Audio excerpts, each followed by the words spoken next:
lots of jobs. There were knocker-uppers. Do you know what that is? It sounds kind of dirty, but it's not. A knocker-upper is someone who used to go around and knock on your door or your window with like a knocker on a stick if you're on the second floor to wake you up, because there were no alarm clocks, right? There were no batteries in those alarm clocks. It was not connected to a wall. Like, so with every new technological revolution, jobs change, and it just takes a bit of time for us to understand the possibility of what we can do with these new technologies, implement those technologies, and then create jobs around them. And I'll give you one more example. When the automobile was first created, there were streets for horses, but there were no stop signs. There were no traffic lights.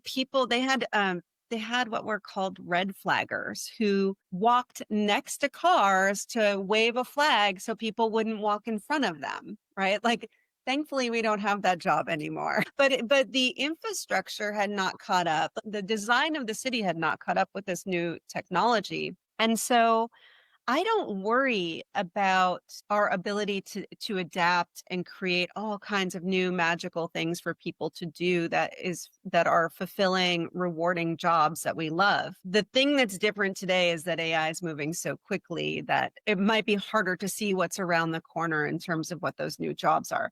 The great news is we are all creating the future every single day. And it's all of our responsibility to figure out what those new roles are. I'm hiring people to our team that, those jobs did not exist as a field 5 years ago, and that will continue to evolve. So I think for anyone worried about those future jobs, it's an opportunity to think creatively and entrepreneurially about the things that the world needs, the problems that exist that we can solve at work, and to go create that. And speaking of that value that, you are currently creating with your company today, so Half Day is focusing on helping people navigate this difficult professional moments. So can you tell me a little bit more about how does AI um, support human well-being and agency in those challenging times? Yeah, I think like number one, when we talk about there are tricky or challenging situations, like understanding the nature of those, sometimes it's just confusion, lack of clarity. Sometimes it's a conflict. Sometimes it's a new capability you're just not prepared for. So what we're really talking about is being there for you, an individual, in your time of need, help you reflect and understand on what that need is actually about, which sometimes can be your idea of what you think is going on might not actually be the situation, and then provide you with the right expert guidance and contextualized guidance in the right time in a way that resonates with you, that you can actually use that guidance and apply it in your life immediately. And so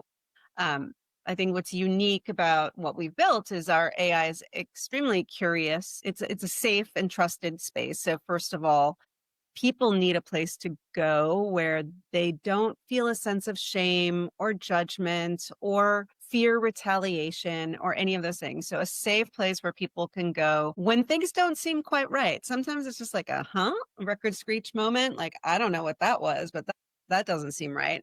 Well, where do you go for that? We could go to the humans in our lives, friends and family and colleagues. Friends and family often will give you the hug, but they can't necessarily give you help. Like, they understand your human condition, but they might not understand or be an expert in the world of work. They might not understand management, politics, organizational dynamics, organizational wisdom, HR, all the kinds of things that exist in an organization.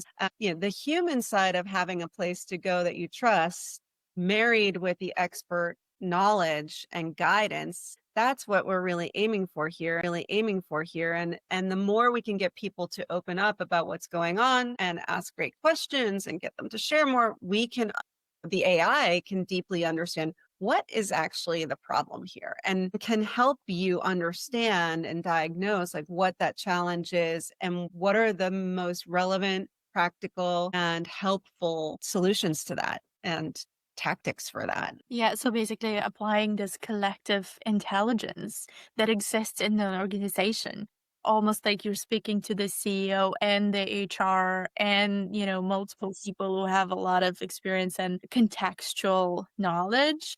But then you do it in an environment that sort of offers handholding and helps you figure out the problem to begin with and Yeah. then navigate the steps.